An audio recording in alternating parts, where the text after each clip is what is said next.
오늘 저는 봉독한 말씀으로 언제까지입니까? 라는 제목으로 하나님의 은혜를 여러분과 함께 나누려고 합니다.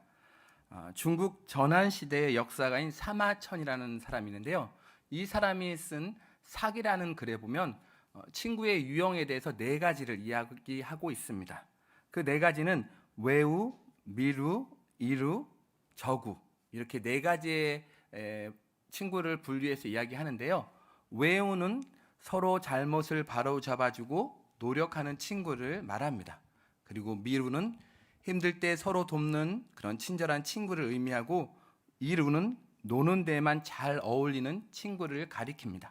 그리고 지구는 자신의 이익만 추구하는 기회주기적인 그런 친구를 가리킵니다. 여러분은 어떠한 친구이십니까? 이 중에서 진정한 친구란 어떤 친구일까요? 외우가 될 수도 있지만 아마 힘들고 또 어려울 때 함께 해주는 친구가 진정한 친구가 아닐까 생각이 듭니다. 서양 속담에 보면요, 진정한 친구는 힘들 때 드러난다는 그런 속담이 있습니다. 이 말은 사람의 어떤 형편이나 처지가 좋을 때 곁에 있는 사람은 내가 가진 어떤 주변적인 것이 좋아서 함께 있는 것인지, 아니면 나를 정말로 좋아해서 함께하는 것인지 알 수 없지만, 내가 힘들고 어려울 때 나를 떠나는 친구는 진정한 친구가 아니라, 내가 힘들고 어려울 때 내 곁에서 위로해주고 함께할 수 있는 그 친구가 바로 진정한 친구임을 말해주고 있습니다. 힘들고 어려움을 겪고 있는 사람을 사람들은 좋아하지 않습니다. 또 힘들고 어려운 상황에 처해지만 그 사람에게 가까이 가지 않습니다. 그래서 내가 처한 상황 때문에 힘들기도 하지만 내가 가까이 하던 사람이 나의 어려움 때문에 나와 좀 멀리하는 그러한 모습 때문에 어쩌면 더 상처를 받게 되는지도 모릅니다. 그러나 진실한 친구, 진정한 친구는 힘들 때 떠나지 않습니다. 그래서 내가 어려움을 당할 때 나의 진정한 친구가 누구인지 드러나게 되는 것입니다. 그런데 고난을 당할 때 참된 친구가 누구인지 드러나는 것처럼 우리의 믿음 역시 힘들고 어려울 때 드러나게 됩니다. 고난을 당할 때 신앙이 약해지거나 하나님을 떠나는 경우가 있는 반면에, 고난의 때를 만났을 때 신앙이 더욱더 성숙해지고 더 큰 믿음을 가지고 주 앞에 나가는 그런 사람들도 있습니다. 성경에도 그런 고난의 때에 믿음을 드러낸 하나님의 사람들이 많이 있습니다. 그 중에서도 가장 대표적인 사람을 이야기하자면 노아와 다니엘과 욥을 이야기할 수 있습니다. 에스겔 14장에서는 이렇게 이야기하고 있습니다. 에스겔 14장인데요. 여호와의 말씀이 또 내게 임하여 이르시되, 인자야, 가령 어떤 나라가 불법을 행하여 내게 범죄함으로 내가 손을 그 위에 펴서 그 의지하는 양식을 끊어 기근을 내려 사람과 짐승을 그 나라에서 끊는다 하자. 비록 노아, 다니엘, 욥 이 세 사람이 거기에 있을지라도 그들은 자기의 공로로 자기의 생명만 건지리라. 나 주 여호와의 말이니라 라고 말합니다. 에스겔 선지자는 어떤 사람입니까? 포로로 끌려갔던 바벨론에서 포로로 끌려온 이스라엘 백성들과 또 이스라엘 땅에 남아있는 그 이스라엘 백성들에게 하나님의 말씀을 예언한, 그런 선포한 선지자입니다. 에스겔 선지자가 예언하며 하나님의 말씀을 선포하던 그 시기는 고대 근동의 아수르가 멸망하고 또 애굽이 몰약하던 중이었고, 신흥 세력인 바벨론이 다시금 근동 지역의 패권을 잡기 시작하던 그러한 때였습니다. 에스겔 선지자는 이스라엘 백성들에게 하나님의 택함을 받은 백성들이 포로로 잡혀가게 된 것은 그들의 죄악으로 인함임을 말하면서, 하나님의 말씀을 받아서 이스라엘 백성들에게 심판을 선언할 때 의인의 대표자인 노아와 다니엘과 또 욥을 언급하고 있습니다. 성경에 보면 참 많은 의인들이 있습니다. 그런데 왜 하나님께서 이 에스겔에게 노아와 다니엘과 욥 이 세 인물에 대해서 말씀하셨을까요? 그것은 이 세 명의 인물들 모두가 완전히 타락할 것만 같은 그런 세대에서 의로움을 지켰거나 아주 극도의 환난 가운데서 의로움을 지킨 그런 사람들이기 때문입니다. 노아와 다니엘과 욥 이 세 사람은 자신들의 어려움이 언제 끝날지 알지 못하는 그런 경험을 한 사람들입니다. 어려움을 겪더라도 이 어려움이 언제 끝날 것인지 확실히 안다면 아마 끝까지 인내하고 아마 승리하게 될 것입니다. 그래서 군대 간 사람들이 힘들 때 하는 말이 있습니다. 그래도 국방부 시계는 돌아간다 라는 그런 말을 되뇌이곤 합니다. 군 생활이 힘들고 또 고되지만 결국 그 시간이 지나서 제대할 그날이 되면 그러한 고통과 힘든 것들은 다 끝나고 끝날 것이라는 그런 스스로를 격려하며 인내하는 것입니다. 그러나 고난의 때가 언제 끝날지 알 수 없다면 어떻게 될까요? 사는 것이 사는 것 같지 않아 힘이 들고 때로는 자신의 목숨까지도 포기하는 경우가 있습니다. 오늘 말씀에 보면 언제 끝날지 알 수 없는 고난을 겪고 있는 한 사람을 우리는 보게 됩니다. 그 사람이 바로 다윗인데요. 다윗은 극심한 고난 중에서도 탄식과 절망의 그 단계에 머물러 있지 않냐고 이 상황을 뛰어넘는 그런 위대한 그런 신앙의 길을 가는 그런 사람이었습니다. 오늘 말씀이 선포될 때에 여러분 안에는 여러 가지 힘들고 어려운 상황들을 어떻게 이겨내고 극복해야 되는지 함께 말씀을 살펴보며 은혜를 나누려고 합니다. 먼저 1절과 2절 말씀을 함께 보도록 하겠습니다. 여호와여 어느 때까지니까 나를 영원히 잊으시나이까 주의 얼굴을 나에게서 어느 때까지 숨기시겠나이까 나의 영혼이 번민하고 종일토록 마음에 근심하기를 어느 때까지 하오며 내 원수가 나를 치며 자랑하기를 어느 때까지 하리이까. 여러분 1절과 2절에서 계속해서 반복되는 단어가 있습니다. 바로 어느 때까지입니까? 라는 이 말입니다. 이 표현이 1절에서 2번 또 2절에서 2번 총 4번 나오고 있습니다. 그렇다면 이렇게 1절과 2절에서 이렇게 반복하는 이유가 무엇일까요? 다윗은 지금 절박한 상황에 놓여 있습니다. 이 상황이 조금은 빨리 끝나기를 간절히 바라는 마음으로 지금 한탄하고 있습니다. 1절을 다시 보시면 다윗은 하나님께 나를 영원히 잊으시나이까? 라고 질문합니다. 지금 다윗은 참을 수 없는 고통 가운데 있습니다. 그런데 하나님께서 자기 자신을 혹시나 잃어버리진 않으셨는지 생각하지 아니하신 건 아니신지 그렇게 생각하고 있습니다. 그리고 하나님께서 자신을 잊어버리심이 영원히 지속될지도 모른다라는 그런 불안감에 지금 사로잡혀 있어서 염려하고 부르짖고 있습니다. 그렇다면 다윗이 탄식했던 가장 큰 이유가 무엇일까요? 그것은 하나님께서 지금 침묵하고 계시다는 것입니다. 그렇기 때문에 다윗은 1절 후반전에 주의 얼굴을 나에게서 어느 때까지 숨기시겠나이까라며 계속해서 하나님께 지금 질문하는 것을 우리는 볼 수가 있습니다. 여기서 주의 얼굴이 숨겨졌다는 것은 하나님으로부터 아무런 그런 응답을 받지 못하는 상태를 의미하고 있습니다. 지금으로부터 2020년 1월 20일 코로나가 확진자가 처음 우리나라에 발생하였습니다. 그리고 오늘까지 793일째가 됩니다. 누적 확진자는 1,000만 명을 넘어서고 있습니다. 전문가들은 오미크론의 뒤를 이은 스테론 오미크론이 지금 생기고 있는데 또 다른 변이 바이러스가 나올 수도 있다라고 그렇게 이야기를 하고 있습니다. 우리만이 아니라 정말 많은 사람들이 바로 이 코로나에서 벗어나기를 간절히 기도하고 있는데 상황은 계속해서 어려운 상황이 되어가고 있습니다. 왜 이런 어려운 상황을 우린 겪어야 하는 것일까요? 우리가 하나님의 말씀에 순종하며 하나님의 영광을 위해 하나님을 예배하려고 하는데 그러면 하나님께서 우리를 지켜주시고 보호해 주셔야 하는 게 여러분 맞지 않습니까? 그럼에도 몇몇 교회에서 확진자들이 나오고 이슈가 되는 것을 보면 우리가 느끼는 그 좌절감은 이루 말할 수 없이 점점 더 커져만 가고 있습니다. 도대체 언제까지 이래야 할까요? 그러면서 의문이 생기고 또 의심이 생기기 시작합니다. 하나님께서 지금 무엇을 하고 계신 건지, 왜 우리의 간절한 기도를 들어주지 않으신 건지, 이 코로나 시대를 살아가는 우리가 생각할 수 있는 그런 질문이 아닐까 생각이 듭니다. 여기서 우리가 가질 수 있는 태도는 두 가지입니다. 하나는 포기하든가 아니면 하나는 끝까지 붙드는 것입니다.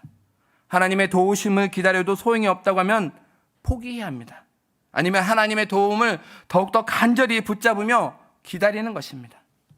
여러분은 어떻게 하시겠습니까? 성경에서 그 답을 찾는다라면 여기서 포기하지 말고 더욱더 간절히 하나님을 붙잡고 기다리라는 것입니다.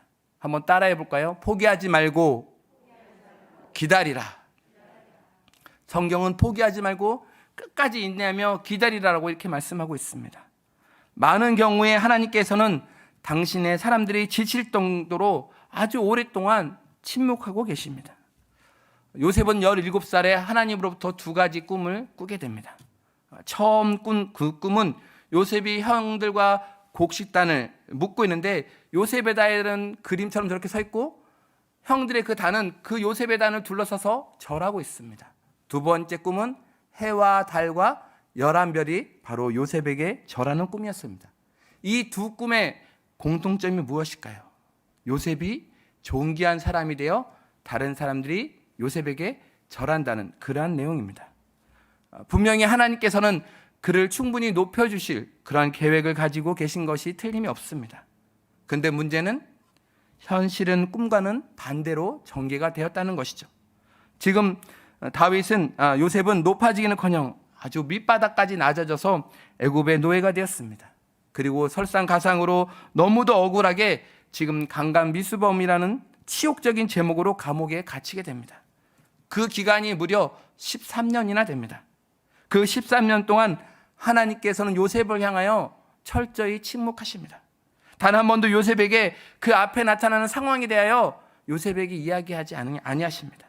물론 노예로 살았을 때 그리고 감옥에 갇혔을 때 주변에 있는 사람들에게 신임을 얻기는 하였습니다. 그러나 단 한 번도 요셉에게 하나님의 뜻이 무엇인지 그에게 나타나 혹은 꿈으로 그에게 하나님의 그 뜻이 무엇인지를 알려주지 않으셨습니다. 그러나 요셉의 이야기의 결론은 무엇입니까? 그것은 기다린 보람이 있었다는 것입니다. 13년 후 하나님께서는 그를 애굽의 총리로 세우시게 됩니다. 17살의 꿈이 30살에 비로소 성취되게 됐던 것이죠.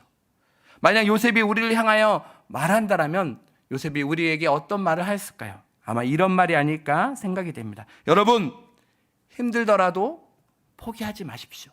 끝까지 하나님을 붙잡고 하나님을 바라보시기 바랍니다. 아마 이렇게 우리에게 말하지 않았을까 생각이 됩니다. 이런 하나님의 침묵을 경험한 것은 모세도 마찬가지였습니다. 이스라엘 사람들을 구원하기 위해 나섰다가 미디안으로 도망쳐야 했습니다. 거기서 장인의 집에서 머무는 40년 동안 하나님께서는 철저하게 모세에게 침묵하셨습니다. 단 한 번도 하나님께서는 모세에게 미디안 광야에서 머물러야 할 그 이유에 대해서 모세에게 아무런 설명을 해주시지도 않으셨습니다. 그러나 성경은 모세도 기다린 데 성공했음을 말씀하고 있습니다. 40년이 지난 후 하나님께서는 호렙산 떨기나무 가운데서 그에게 찾아오셨고 또 그를 이스라엘의 리더로 지도자로 세우셨습니다. 다윗을 보십시오. 다윗도 마찬가지입니다. 사무엘이 와서 그에게 기름을 부어 이스라엘의 왕이 될 것을 이야기합니다. 그리고 어느 날 그는 아직 소년의 그 티도 벗지 못한 채 블레셋의 거대한 장군인 골리앗과 싸워 그는 승리하게 됩니다.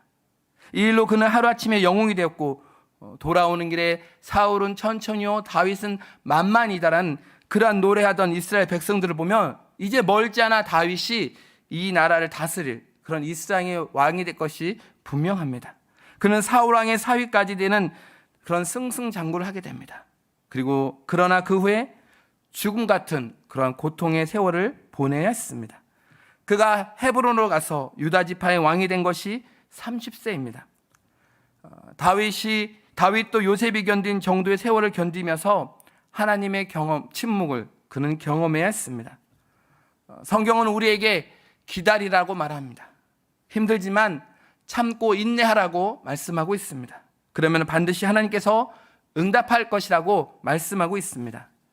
하나님의 침묵을 잘 기다려 이렇게 복을 받은 사람이 있다면 그 침묵을 기다리지 못한 경우도 있습니다. 그 사람이 바로 사울 왕입니다. 사무엘상 13장에 보면 사울이 블레셋과의 전쟁을 하는 이야기가 나옵니다. 그때 사울의 마음이 조금은 급했던 것 같습니다. 그는 사무엘 선지자가 오기 기다려야 했지만 사무엘 선지자가 빨리 오지 않자 사울 자신이 하나님께 제사를 드립니다. 그 당시 제사는 제사장이 드려야 함에도 불구하고 그는 블레셋을 앞에 두고 너무나 불안한 나머지 제사장이 그곳에 오기 전에 사울왕 자신이 하나님께 제사를 드리게 됩니다. 그 결과 어떻게 됩니까? 사울은 하나님께 버림받게 되고 다윗이 그를 대신하여 왕의 자리에 오르게 됩니다. 사랑하는 여러분, 하나님은 종종 우리를 향하여 침묵하십니다. 하나님의 얼굴을 숨기실 때도 있습니다. 그 기간은 짧을 수도 있고 아주 길 수도 있습니다. 중요한 것은 하나님의 침묵은 우리에게 고통처럼 느끼지만 나중에 보면 그것은 놀라운 축복이 되는 줄로 믿습니다. 하나님께서 침묵하실 때 더욱 하나님을 붙잡으시고 인내하시기 바랍니다. 하나님의 구원의 손은 멀리 있는 것이 아니라 우리 가까이에 있음을 믿고 고백하는 저와 여러분이 되시길 우리 주님의 이름으로 간절히 축원드립니다. 다윗은 절망적인 상황 가운데 있습니다. 그러나 그 절망적인 상황 가운데서 그는 어떻게 행동하는가? 오늘 3절 말씀 보도록 하겠습니다. 여호와 내 하나님이여 나를 생각하사 응답하시고 나의 눈을 밝히소서. 두렵건대 내가 사망의 잠을 잘까 하오며. 지금 다윗은 두렵건대 내가 사망의 잠을 잘까 하오며라고 말하고 있습니다. 여기서 사망의 잠을 잘 것이라는 이 표현은 지금 다윗이 대적들의 위협이나 어떤 육체적인 쇠약으로 인해 죽음의 위기 가운데 있다라고 볼 수가 있습니다. 그러나 더 나아가서는 영적인 죽음을 의미한다라고 볼 수 있습니다. 절망적인 상황이 계속된다면 자신의 신앙이 흔들리고 또 결국은 하나님과의 교제가 단절되어서 영적인 죽음에 이르게 되진 않을까 염려하였던 것입니다. 인간은 너무나 연약한 존재입니다. 그래서 하나님께서 사람들을 시험하실 때 그 사람의 믿음의 분량대로 그 사람을 시험하십니다. 하지만 인간은 어떻습니까? 인간이 느끼기에는 그 적당한 분량임에도 불구하고 그 시험이 너무나 무겁고 또 때로는 너무나 버겁기도 합니다. 우리가 그러므로 우리는 고난을 당할 때 하나님께 도우심을 구해야 합니다. 우리가 사망의 잠을 자지 않도록 우리의 연약함을 도우시든지 혹은 우리가 당하는 이 고난의 분량을 감해달라고 우리는 기도하며 나아가야 합니다.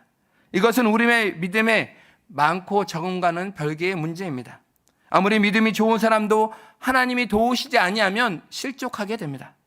그러므로 우리는 사망의 잠을 자지 않도록 하나님께 늘 기도하며 깨어 있어야 될 줄로 믿습니다. 계속해서 4절을 보시면 두렵건대 나의 원수가 이르기를 내가 그를 이겼다 할까 하며 내가 흔들릴 때에 나의 대적들이 기뻐할까 하나이다라고 말합니다. 3절과 4절에서 반복해서 나오는 단어가 있습니다. 바로 두려워하다, 두렵다라는 말입니다.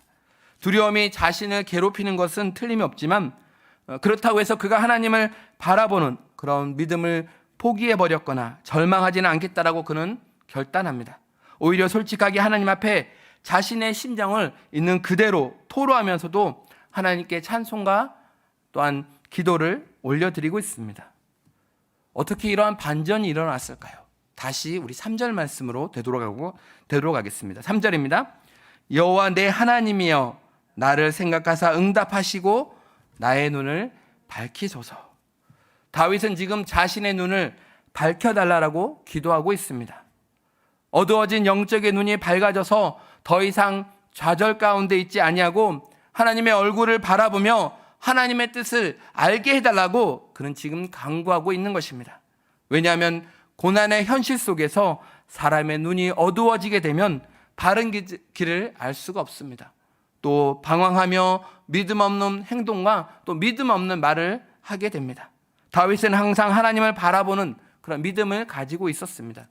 그래서 절망적인 상황 가운데 있을지라도 그는 하나님께 찬송하고 기도할 수 있었던 것입니다. 여러분, 예수님을 믿는다는 것은 어떤 것일까요? 예수님을 믿는다는 것은 예수님의 구원이나 능력이나 복을 믿는 것이 아닙니다. 그런 믿음은 어렵고 힘든 그런 상황이 처해지게 되면 스스로 무너지게 됩니다. 그럼 예수님을 믿는다는 것은 어떤 의미일까요? 아무리 상황이 어렵고 힘들다 할지라도 그 상황으로 인해서 무너지는 것이 아니라 더욱더 주님과 함께 이 어려움을 통과하는 것이 바로 참된 믿음인 줄로 믿습니다. 그리고 그 위기가 지난 후 우리의 믿음은 하나님을 향해 더욱더 굳건한 믿음을 가지게 되는 것입니다. 사드락과 메삭과 아벳느고가 우상에게 전하지 않는 죄로 풀문불에 덤짐을 받게 되었을 때, 그때 그들은 자기를 죽이려 하는 느부갓네살 왕 앞에서 두려움과 겁을 내기는커녕 오히려 당당하게 이렇게 말합니다. 왕이여, 우리가 섬기는 하나님이 계시다면 우리를 맹렬히 타는 풀무불 가운데서 능히 건져내시겠고 왕의 손에서도 건져내시리다. 그렇게 하지 아니하실지라도 왕이여, 우리가 왕의 신들을 섬기지도 아니하고 왕이 세우신 금신상에서 절하지도 아니할 줄을 아옵소서라고 사드락, 메삭, 아벳느고는 느부갓네살 왕을 향하여 이렇게 외쳤습니다. 한번 따라해 봅시다. 그렇게 하지 아니하실지라도. 그렇습니다. 하나님께서 그렇게 하지 아니하실지라도 온전히 하나님만을 믿고 나아가는 사람에게는 놀라운 축복이 있게 되는 줄로 믿습니다. 그러므로 세상에서 어려움을 당하고 또 역경을 당해도 그때 하나님께서 도와주지 않는다라고, 건져주지 않는다라고 해서 하나님을 미워하거나 하나님께서 떠나지 않고 오히려 끝까지 주님을 바라보며 신뢰하는 그런 믿음이 있어야 합니다. 우리가 새벽마다 또 환우들의 이름을 부르며 간절히 기도하고 있습니다. 이 환우분들 명단 가운데 있는 환우분들은 어떤 분들은 건강이 좋아져서 이제 뺀 그런 분도 있고, 또 어떤 분은 조금씩 회복되는 분이 있습니다. 또 어떤 분은 몇 개월 아니 몇 년 동안 계속해서 저 명단에 놓여져 있는 그러한 분이 계십니다. 혹시나 계속해서 병마와 싸우고 있는 분들이 계시다면 내 병을 고쳐주지 않더라도 하나님을 원망하지 않으며 하나님을 끝까지 신뢰하는 그런 믿음을 가지시기 바랍니다. 모든 것이 절망적이고 눈에 보이지 않고 귀에 들리지 않고 손에 잡히지 않더라도 그러한 고난의 길을 걷는다고 할지라도 하나님의 약속을 굳게 붙잡아야 될 줄로 믿습니다. 지금 우리가 가장 우선적으로 해야 할 일은 사망의 잠을 자지 않고 깨어서 십자가를 바라볼 수 있는 영안이 열려야 합니다. 또한 천국을 바라볼 수 있는 눈, 나를 위해 예배해 놓으신 하나님의 축복을 볼 수 있는 눈, 고난과 역경의 길을 걸어가고 있지만 이 길의 끝에는 영광과 또 승리의 길이 있음을 볼 수 있는 그런 영적인 눈이 열려지게 해달라고 우린 기도해야 합니다. 저는 여러분의 믿음의 영안이 열리기를 간절히 축원드립니다. 그래서 사도 바울은 데살로니가전서 5장 5절과 6절에 이렇게 말씀하고 있습니다. 우리 함께 읽어보겠습니다. 시작. 너희는 다 빛의 아들이요 낮의 아들이라. 우리가 밤이나 어둠에 속하지 아니하나니 그러므로 우리는 다른 이들과 같이 자지 아니하고 오직 깨어 정신을 차릴지라. 아멘. 사랑하는 성도 여러분, 하나님의 자녀로서 늘 깨어있는 그런 삶을 사시기를 간절히 축원드립니다. 하나님의 뜻을 날마다 실천하며 날마다 주님과 동행하시기를 또한 간절히 축원드립니다. 주님 앞에 간절히 기도하며 믿음으로 전진할 때에 반드시 여러분에게 하나님의 은혜와 또 축복이 가득 넘치게 될 줄로 믿습니다. 5절과 6절 마지막 말씀인데요. 함께 읽겠습니다. 시작. 나는 오직 주의 사랑을 의지하여 싸우니 나의 마음은 주의 구원을 기뻐하리이다. 내가 여호와를 찬송하리니 이는 주께서 내게 은덕을 베푸심이로다. 아멘. 다윗은 지금 극심한 고통 가운데서도 주의 사랑을 의지한다라고 고백하고 있습니다. 또한 하나님의 구원을 믿고 기뻐하겠다라고 말합니다. 하나님께서 자신에게 은혜 베푸실 것을 찬송하겠다라고 다윗은 고백합니다. 다윗은 절망적인 순간에도 하나님의 사랑을 의지해서 하나님께 대한 믿음을 잃지 아니하고 믿음으로 하나님을 찬송하고 있습니다. 그렇다면 우리 역시도 다윗처럼 우리가 고난과 환난 가운데 있을 때 우리는 하나님의 사랑을 또 하나님의 은혜를 기억해야 합니다. 여러분, 구원이란 무엇입니까? 죄로 인해 죽을 수밖에 없는 인간이 예수 그리스도의 그 십자가의 고통과 죽음으로 인하여 영원한 생명을 얻게 된 것이 바로 구원입니다. 만약 구원이 인간의 행위나 어떤 공로로 인하여 얻어지거나 어떤 많은 봉사와 헌금으로 인하여 얻어진 것이라면 그 구원의 소중함이 전혀 강조될 이유가 없습니다. 또한 인간의 노력으로 얻어지는 것이라면 어떤 인간적인 가치밖에 지나지 않을 것입니다. 그러나 구원은 예수 그리스도의 대속으로 인하여 하나님께로부터 내려오는 선물이기 때문에 세상의 부귀나 세상의 명예나 또 세상의 행복 등의 그 어느 것과도 비교할 수 없는 가장 소중한 그런 기쁨과 선물이 되는 줄로 믿습니다. 구원 없이는 어떤 은혜와 신앙도 있을 수가 없습니다. 또한 그리스도의 구원의 기쁨을 잃어버린다는 것은 신앙의 타성과 또 습관에 젖어서 교회 문턱을 넘어드는 것을 의미합니다. 그러므로 우리는 구원의 위대함을 항상 마음에 깊이 새기고 그 소중함을 알아야 합니다. 우리를 향한 하나님의 사랑은 변함이 없으시고 흔들리지 않습니다. 다만 우리의 마음이 변하고 우리의 믿음이 흔들릴 뿐입니다. 다윗과 같이 비록 절망과 어둠과 여러 가지 환경에 너무 힘든 그런 상황에 놓이게 될지라도 여러분 흔들리거나 변하지 않고 하나님을 철저히 의지하시기 바랍니다. 하나님의 은혜를 붙잡으시기 바랍니다. 하나님은 결코 우리를 버리지 않으시며 다윗에게 주셨던 그 구원의 기쁨을 우리에게 주실 줄로 믿습니다. 이제 말씀을 정리하겠습니다. 지금은 어느 때보다도 굉장히 어렵고 힘든 그런 세상을 우리 모두는 살아가고 있습니다. 감당하기 힘든 고난이 오랫동안 지속되게 되면 때로는 하나님이 나를 버리신 것이 아닐까라는 그런 생각도 때로는 들기도 합니다. 그러다 보면 때로는 믿음 없는 사람처럼 마음에 근심이 가득해지고 또 그로 인해서 신앙과 믿음을 포기하거나 기도를 중단하고 싶은 그런 시험을 받을 때도 있습니다. 누구도 원치 않는 이 고난이라는 이 도구는 두 가지로 사용될 수가 있습니다. 하나는 연단이요, 또 하나는 불신앙입니다. 연단은 무엇입니까? 하나님께서 하나님의 사랑하는 그 백성들을 연단하시는 도구로 삼아서 더욱더 성숙하고 굳건한 믿음으로 나아가게 하는 것입니다. 그러나 반대로 사단은 고난이라는 이 도구를 통하여 성도들을 뒤흔들어서 하나님으로부터 점점 더 멀어지게 하고 하나님의 사랑을 의심하고 하나님의 말씀을 의심케 하고 낙심하게 하는 그런 도구로 사용하고 있다는 것입니다. 오늘 다윗이 어느 때 가서야 종식될지 모르는 그 절망적인 상황에서 하나님이 자기를 잊으시며 숨기신다고 오해를 할 정도로 그러한 연약한 모습을 보이기도 합니다. 그러나 다윗이 그런 상황에서 낙심하고 좌절하며 하나님을 버리는 어리석은 자리에 빠지지 아니하고 기도하며 끝까지 하나님의 그 신실하신 사랑과 자비하심을 의심하지 아니하고 찬양했듯이 오늘 우리에게도 그와 같은 믿음이 있어야 될 줄로 믿습니다.